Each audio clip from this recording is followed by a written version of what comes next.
Magandang hapon mga ka-happy hour. Narito ang mga balita para sa MBC TV Network News Update 4 PM edition.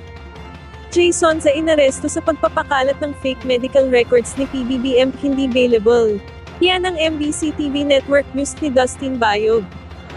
Inaresto na ng National Bureau of Investigation o NBI ang dating mamamayag na si Jay Sonza, bunsod umano na pagpapakalat ng maling impormasyon tungkol sa kalusugan ni Pangulong Ferdinand Marcos Jr.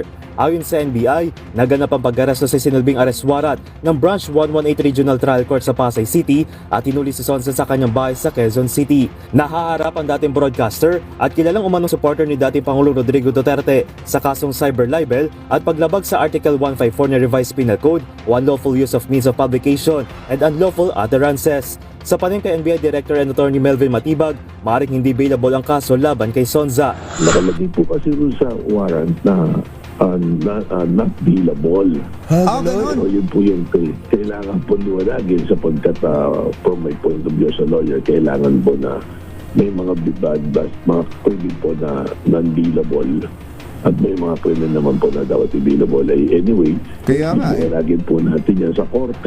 Dagdag din ni Matibag na matagal nang inihain ng resolusyon para sa pagsasampa ng kaso na nagugat sa sinagawang cyber surveillance operation ng NBI noong Enero 2026, kung saan isa si Sonza sa umanong responsable sa mga nagpapakalat ng hindi beripikado at mapanlinlang na impormasyon laban sa Pangulo. Hindi rin umano intensyonal na itinapat ito sa mismong araw bago ang holiday at tiniyak na tutugunan ng atensyong medical ni Sonza dahil sa istorya umano ng asthma at sana medical check-up nito sa Lunes. Samantala sa isang payag, sinabi ng abogado ni Sonza na si Atty. Mark Tolentino na hindi mo palalagpasin kung mayroong makitang paglabag sa pag-aresto at titiyakin na igagalang ang kanyang mga karapatan.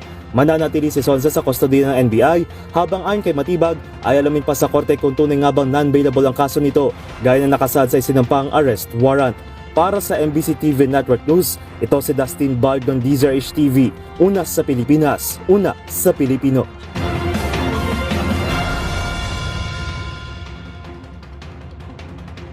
Samantala, PNP nanindigang hindi kailangan ng loyalty check kasunod ng napaulat na military-backed people power. Nanindigan ng Philippine National Police na hindi na kailangan pang magsagawa ng loyalty check sa mga pulis sa buong bansa. Ito ay sa kabila ng napaulat na issue ng umano'y military-backed people power.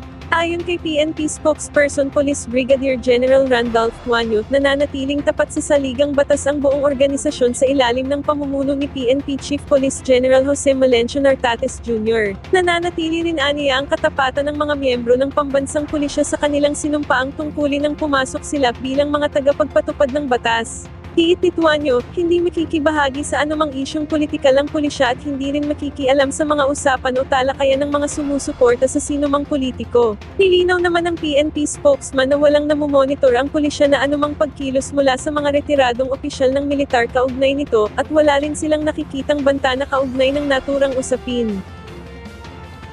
At yan ang mga balita para sa MBC TV Network News Update 4 PM edition. Abangan ang mga susunod na balitaan mamaya para sa 5 PM edition.